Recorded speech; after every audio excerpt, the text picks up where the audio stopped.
拆发动机需要拆保险杠、大灯，还有机盖最好也拆掉。然后把防冻液放掉，这个防冻液还挺干净的。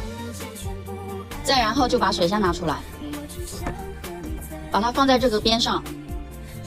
这个是涡轮增压的散热器，里面有好多机油。上面基本上已经拆完了，现在把车顶起来拆轮胎。轮胎拆掉之后，继续把车顶高，然后把机油放掉。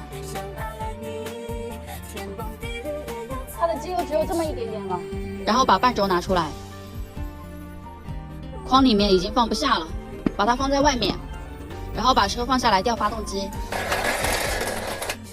我用的这个是汽车的安全带，非常结实，拆装起来也比较快。